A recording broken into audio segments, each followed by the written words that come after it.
ब्रह्मा गुरुर्विष्णु गुरुर्देवो महेश्वरा गुरुर्साक्षात् परब्रह्म तस्मै श्री गुरुदेव नमः। तस्मै श्री गुरुदेव नमः। ब्रह्म स्वरूप गुरुदेव के चरणों में कोटि कोटि नमन। कल हमने श्री योग वशिष्ठ का स्थिति प्रकरण आरंभ किया था। उसमें वशिष्ठ जी राम जी को कह रही हैं कि स्थिति प्रकरण को अब सुनकर हमारा जो भाव बना हुआ था जगत का, वो भी समाप्त हो जाएगा, क्योंकि जगत का आदि भी है और अंत भी है। जिसका आदि अंत होता है वो सत्य नहीं होता, वो एक लिमिट में आ जाता है। देखो, जगत जो हमने विस्तार कर रखा है तो अपने भावों से कर रखा है।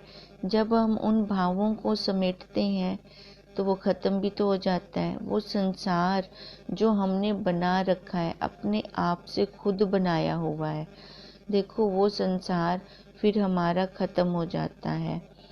अब इसके लिए वशिष्ठ जी उदाहरण दे रही हैं कि वट का बीज साकार रूप होता है और निराकार रूप आत्मा में साकार रूप जगत होना अयुक्त है, ये संभव ही नहीं है। हे राम जी, कारण दो प्रकार का होता है, एक समवाय कारण और दूसरा निमित्त कारण।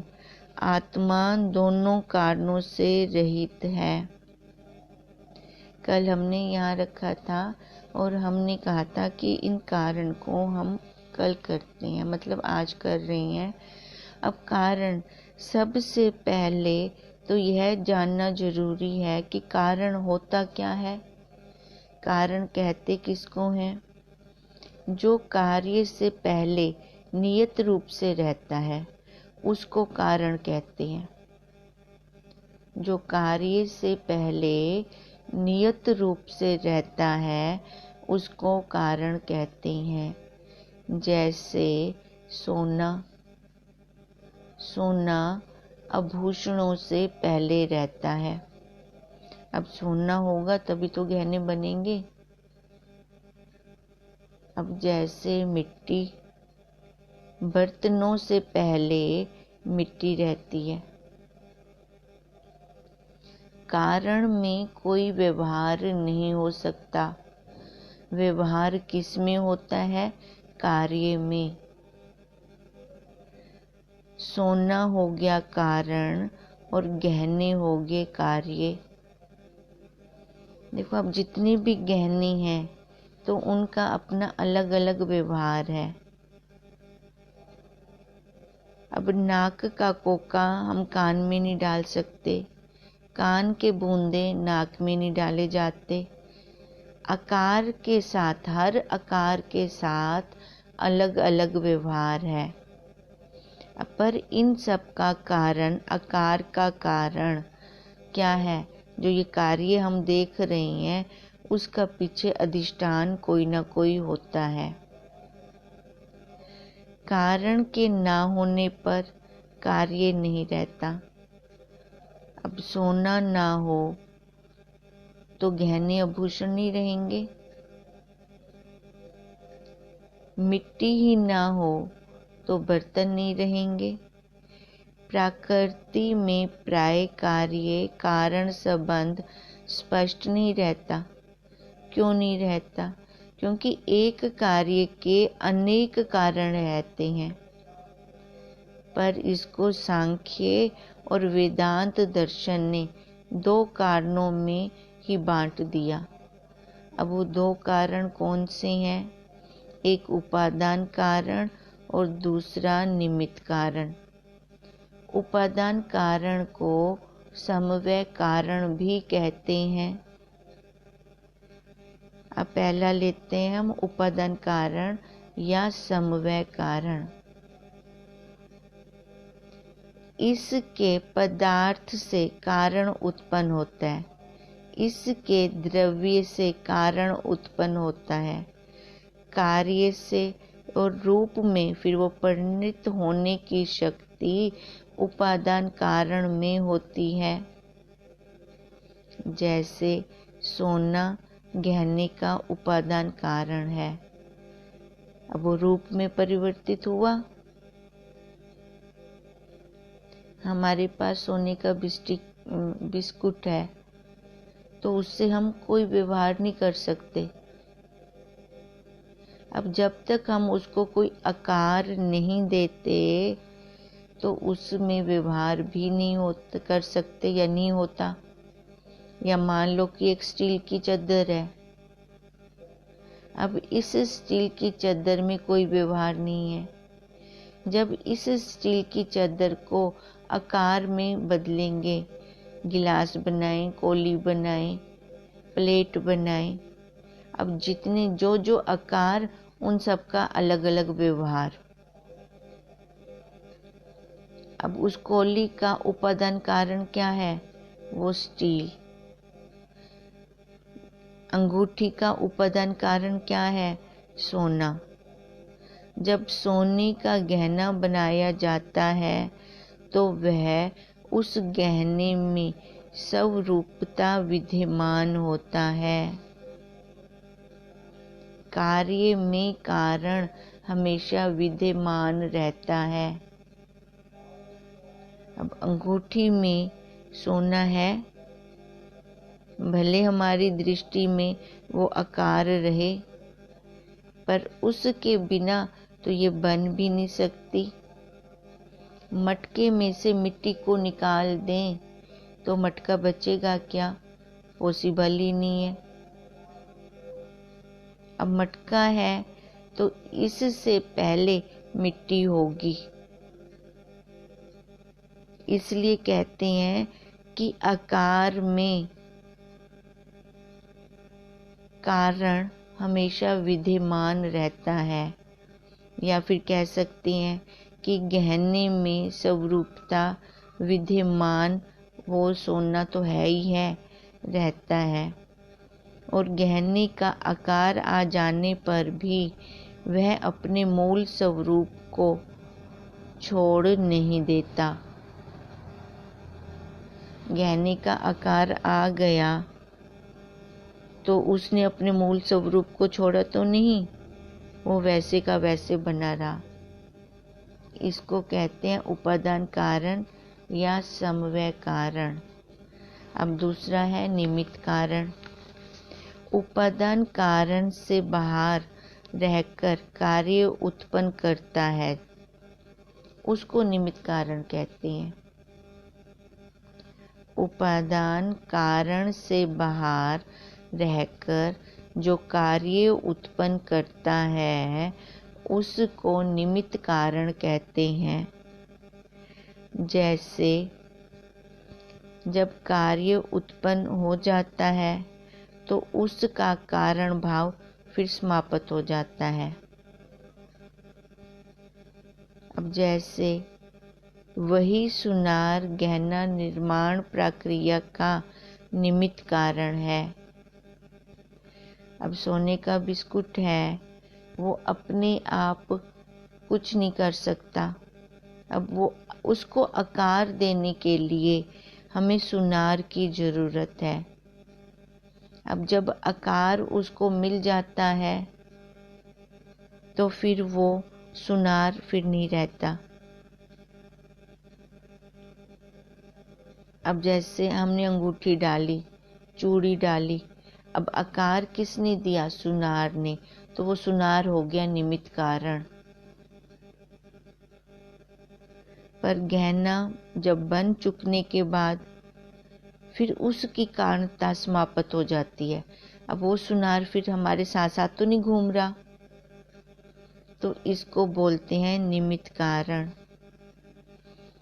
आत्मा उपादान कारण है ना, अधिष्ठान है ना पहले। अब गुरु और शास्त्र निमित्त कारण है, क्योंकि उन्होंने हमें वो जन्माया, नहीं तो हमारी दृष्टि कहाँ थी आज तक? आकार पर, रूप पर उस रूप के अंदर स्वरूप छिपा हुआ है, वो तो हमने आज तक देखा ही नहीं। अब उस सोने के बिस्किट के अंदर चूड़ी, अंगूठी, हार ये छिपा हुआ है, पर उनको आकार देने के लिए, दिखाने के लिए जैसे सुनार की आवश्यकता होती है, ऐसे ही आत्मा हमारा उपादान कारण है। अब इसके अंदर ये सारा जगत छिपा पड़ा है। अब गुरुदेव ने हमारी अधिष्ठान पे दृष्टि डलवाई। कारण सत्य होता है हमेशा, कार्य सत्य नहीं होता। कारण के बिना कार्य पॉसिबल ही नहीं है। और हम आज तक कैसे अंधे बने हुए थे, कार्य कोई देख रहे थे, कार्य कोई देखकर खुश हो रहे थे, वहीं से हम सुख लेना चाह रहे थे, वो तो मिलता ही नहीं। 2 पल का विषयों का सुख था, फिर उसके साथ दुख तो आना ही था। अब इसलिए गुरुदेव हमारे, शास्त्र ये हमारे हो गए निमित्त कारण। उन्होंने हमें आत्मा को जन्माया। आत्मा होगी उपादान कारण या समव्यय कारण। अब हम इसको शास्त्रीय भाषा में लेते हैं कि जैसे वशिष्ठ जी राम जी को बता रहे हैं कि कारण 2 प्रकार के होते हैं, एक समव्यय कारण या उपादान कारण और दूसरा निमित्त कारण। आत्मा दोनों कारणों से रहित है। निमित्त कारण तब होता है जब कार्य से कर्ता भिन्न हो। कार्य से कर्ता, अब वो सुनार उससे अलग है। जब कार्य हमने कर लिया तो सुनार की अपनी कारणता खत्म हो गई, वो फिर हमारे साथ नहीं रहा। पर आत्मा तो अद्वैत है ना, इसलिए आत्मा को क्या बोला? उपादान कारण। उसके निकट दूसरी कोई वस्तु है ही नहीं। अब उसकी तुलना हम किसके साथ करें? कुछ दूसरा हो तो हम देखें उसको, वह कर्ता कैसे हो और किसका हो। सहकारी भी नहीं है उसमें कोई जिससे वो कोई कार्य करे। ये खाली हम उसके इर्द गिर्द घूम रहे हैं। जो हम ये दृष्टांत देते हैं, पूरा दृष्टांत कोई भी नहीं होता, खाली समझाने के लिए उसके इर्द गिर्द हम घूम रहे हैं और हम कोशिश कर रहे हैं कि उस आत्मा को हम समझ सकें। अब समझेंगे कैसे? बुद्धि से। तो इसका मतलब क्या बुद्धि बड़ी होगी?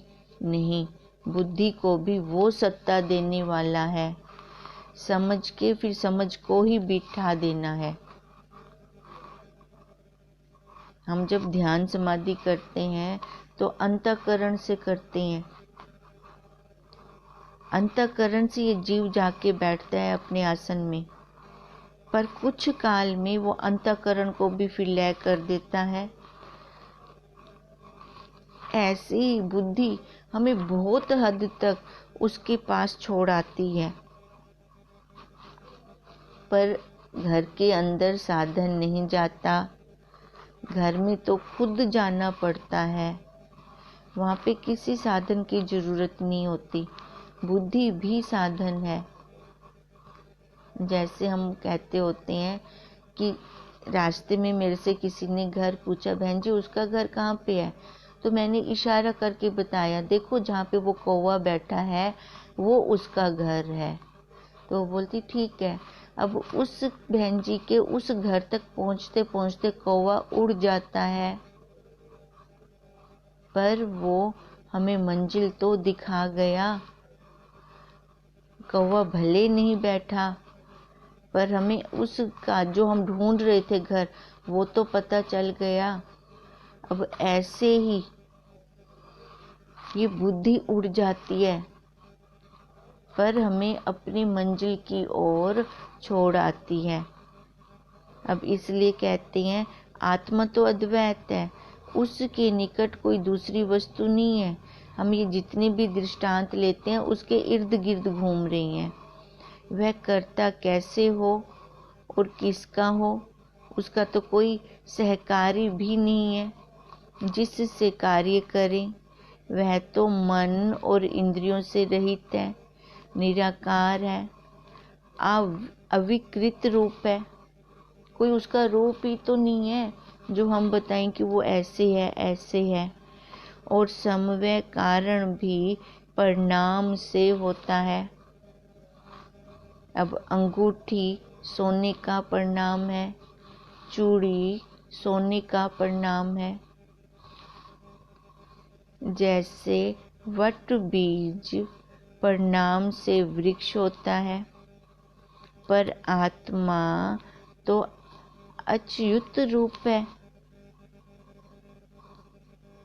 उसका कोई रंग रूप आकार थोड़ी है।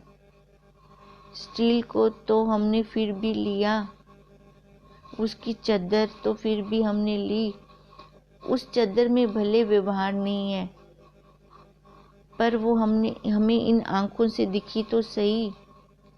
अब ये आत्मा तो दिखती भी नहीं है, तो इसमें ये उपादान कारण भी कैसे पॉसिबल है? ये उपादान कारण भी नहीं हो सकता इसमें। जैसे वट बीज परिणाम से वृक्ष होता है, पर आत्मा तो अच्युत रूप है, परिणाम को कदाचित नहीं प्राप्त होता, तो समव्य कारण कैसे हो? अब जो दिखने में आएगा तभी तो उसका समव्य कारण होगा, तभी वो समव्य कारण बनेगा। अब लकड़ है तो मेज कुर्सी है। अब जब लकड़ी ना हो तो उससे हम बनाएंगे क्या मेज कुर्सी को?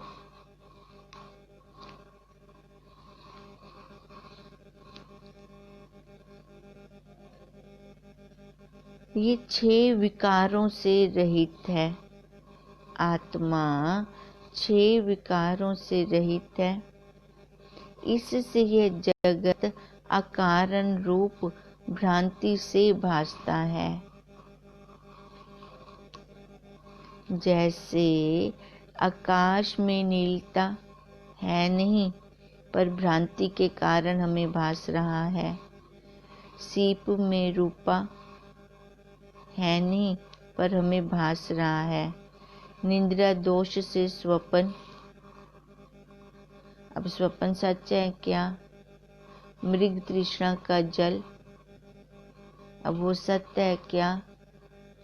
अगर सत्य होता तो फिर बाद में भी रहता, जागृत अवस्था में स्वप्न रहता।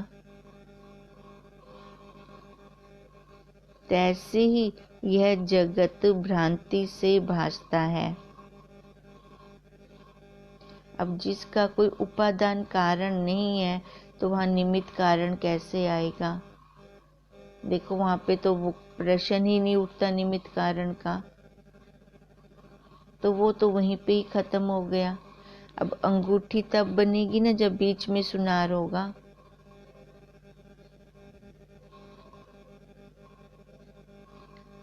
अब इसलिए कहते हैं और जब स्वरूप में जागे तब जगत भरम मिट जाता है। अब तैसी ही ये जगत भ्रांति से भास रहा है नहीं, खाली भास रहा है हमें। अब जो भास रहा है, स्वप्न को तो हम बहुत जल्दी मान लेते हैं कि झूठा है ये, वहाँ पे तो हम 1 मिनट भी नहीं लगाते। पर इस जगत को झूठा कहने में इतना टाइम क्यों लग रहा है? इतना समय क्यों? जन्म पे जन्म, जन्म पे जन्म हमारे लग रही हैं। क्यों लग रही हैं? क्योंकि हमारी स्थिति दृढ़ नहीं हुई, हमारे मन के संकल्प खत्म नहीं हुए, जब तक ये फुड़ने लय नहीं होते संसार जगत वाले, तब तक हमारी स्थिति ज्ञान में दृढ़ नहीं हो सकती। जब स्वरूप में जागें तब जगत भरम मिटेगा। इससे कारण कार्य भरम को त्याग कर तुम अपने स्वरूप में स्थित होवो। अब इसलिए गुरुदेव हमें बार बार कहते हैं कि मेरे वाइट सूट पे चाहे गिरी, ये दाग लग गया, मेरे को क्या करना है, खाली दाग मिटाना है। मेरे को ये नहीं देखना ये कब गिरी, क्यों गिरी, किसने गिरी, नहीं। अब कार्य करना है मेरे को, बस अपने कार्य को कारण में खत्म करना है। अब इसलिए कहते हैं इससे कारण कार्य ये भ्रम को त्याग दें, त्याग कर अपने स्वरूप में स्थित होवें। दुर्बुद्धि से संकल्प रचना हुई है। देखो हमने रचना भी कितनी पक्की पक्की कर रखी है, संकल्प भी कितने पक्के पक्के कर रखे हैं।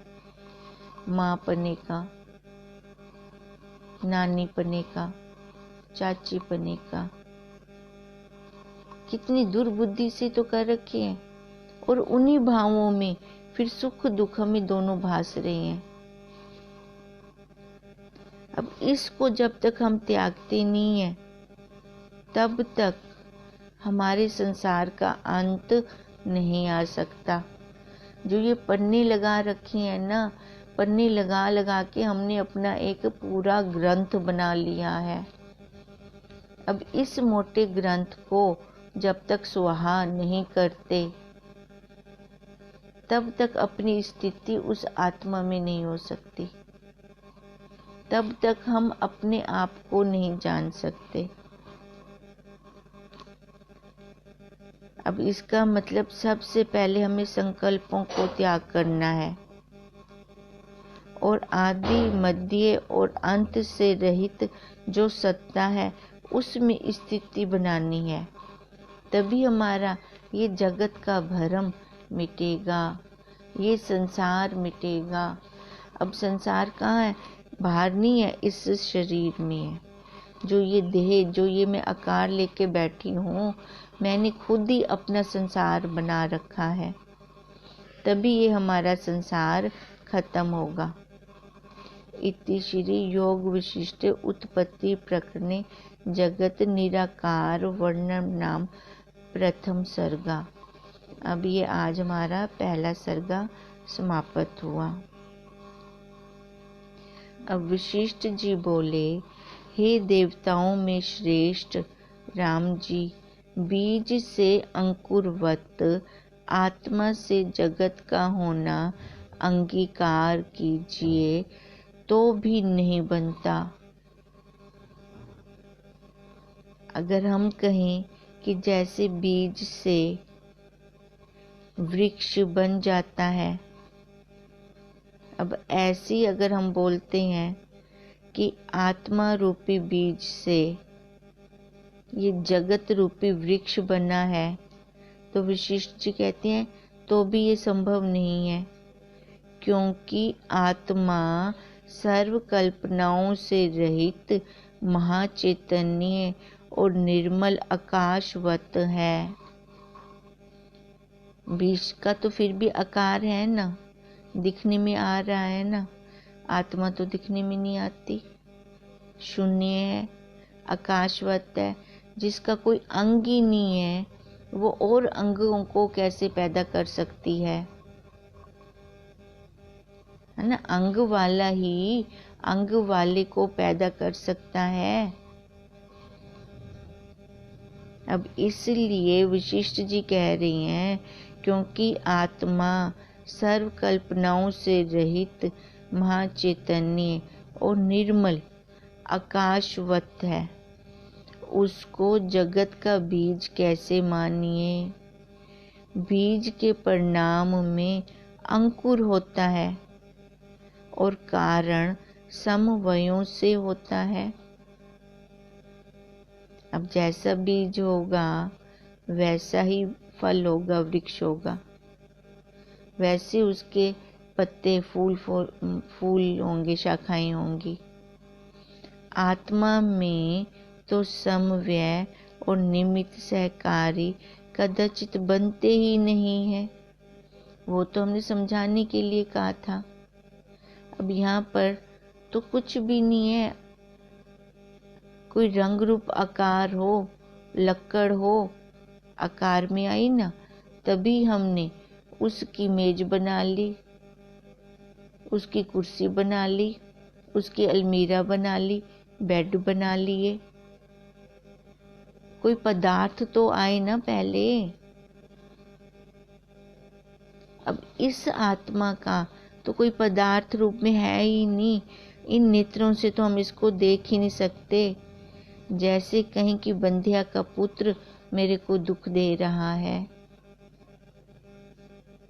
अब बंधिया का पुत्र कहाँ से आया जो मेरे को दुख देगा? अब ऐसी जगत है बंधिया के पुत्र की तरह, और हम कह रहे हैं कि ये हमें दुखी कर रहा है, मैं संसार से बहुत दुखी हूँ। अब वशिष्ठ जी समझा रहे हैं कि बंधिया का तो पुत्र ही नहीं था जो हमें दुख दे। अब ऐसे तीनों कालों में ये संसार है ही नहीं जो हमें दुख दे। जैसे बंधिया स्त्री की संतान किसी ने नहीं देखी, तैसे ही आत्मा से जगत नहीं होता। जो समव्यय और निमित्त कारण बिना पदार्थ भासे, तो जानिए कि यह है ही नहीं, भ्रांति मात्र है। अब इस जगत में, इस संसार में ना तो कोई उपादान कारण आता है और ना ही कोई निमित्त कारण आता है। तो इसका मतलब क्या कि ये झूठ है,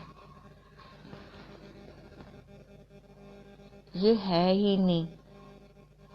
और जो चीज़ है ही नहीं और हमें दुखी करे तो इसका मतलब भ्रांति है, माया है, छल है, और हम उससे छले जा रहे हैं क्योंकि अपना ज्ञान नहीं है, अपने स्वरूप का बोध नहीं है। आत्म सत्ता अपने आप में स्थित है और सृष्टि स्थित है। प्रलय में से ब्रह्म सत्ता ही अपने आप में स्थित है। देखो, आत्म सत्ता अपने आप में स्थित है, उसका कोई कारण नहीं है, उसका हम किसी के साथ मिलान नहीं कर सकते। उस जैसा कोई हो तो उसके साथ उसका मिलान करें।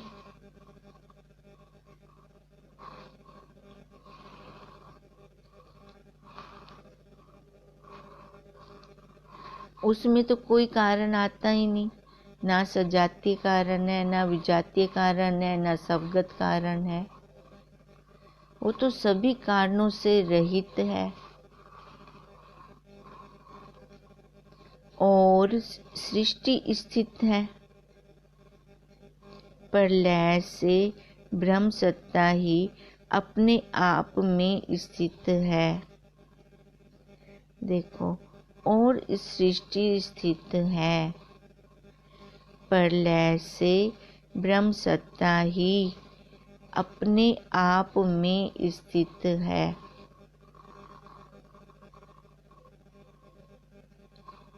वो सत्ता का कभी नाश नहीं होता,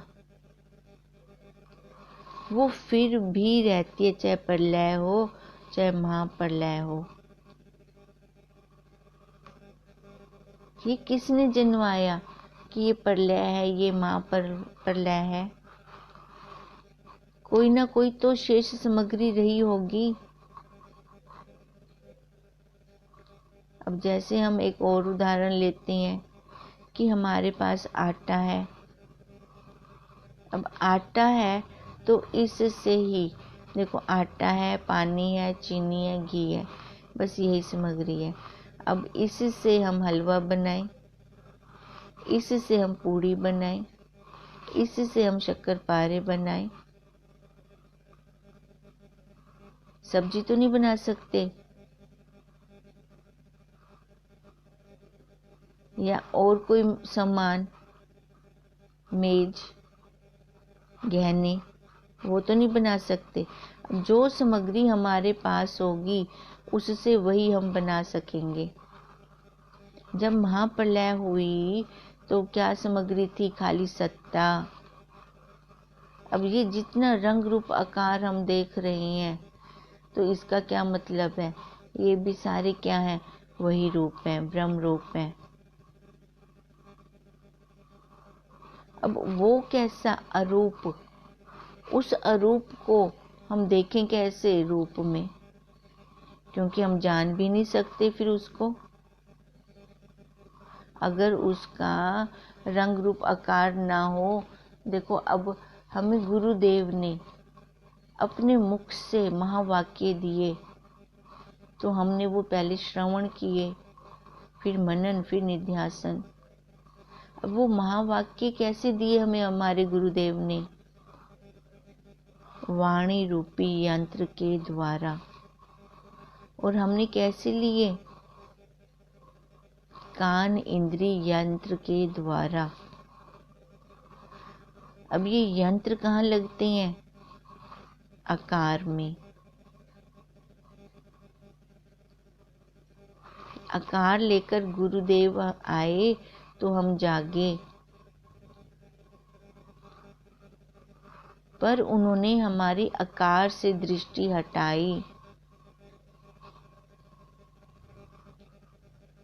अब हमें तभी तो कहते हैं कि तू देह नहीं है। अगर गुरुदेव हमें तू बोल रहे हैं तो हम अपने आप को क्या बोलेंगे? मैं देह नहीं हूँ। तो फिर क्या हूँ? साक्षी हूँ, ब्रह्म हूँ। क्योंकि जो दिखने में आकार आ रहा है ये सत्य नहीं है। यहाँ से दृष्टि को हमें हटाना है। जो इस प्रकार की स्थिति है तो कारण कार्य का क्रम कैसे हो? और जो कारण कार्य भाव ना हुआ तो ये पृथ्वी आदि भूत कहाँ से उपजे? अब ये लय करवा रही हैं वशिष्ठ जी हमारा। और जो कारण कार्य मानिए तो पूर्व जो विकार कहे हैं उनका दूषण आता है। इससे ना कोई कारण है और ना कोई कार्य है। कारण कार्य बिना जो पदार्थ भासे उसको सत्य रूप जानो। अगर कारण कार्य से कोई हमें पदार्थ भास रहे हैं तो वो सत्य रूप नहीं है, असत्य है। क्योंकि उस साक्षी में, उस आत्मा में, उस ब्रह्म में ना तो कारण है ना कार्य है। अब कारण कार्य बिना तो वो साक्षी है बस, उसके अलावा तो और कुछ है ही नहीं। अब फिर वही मैं ब्रह्म हूँ, मैं वही सच्चित हूँ। एक आकार को छोड़ दिया हमने जो ये दिख रहा है, बाकी फिर वो तो मैं हूँ ही हूँ। इसलिए गुरुदेव कहते हैं, अरे तू ब्रह्म है, अपने आप को पहचान। अरे तू ब्रह्म है, अपने आप को पहचान। पर हम अपने आप को ना पहचान कर बाहर दुनिया को पहचानने चले हैं, जहाँ धोखा ही धोखा है और हम धोखा खा भी रहे हैं। अगर गुरुदेव के कहे अनुसार चलेंगे तो देखो हम छूट जाएंगे बहुत जल्दी इन दुखों से, इन संतापों से। ओम।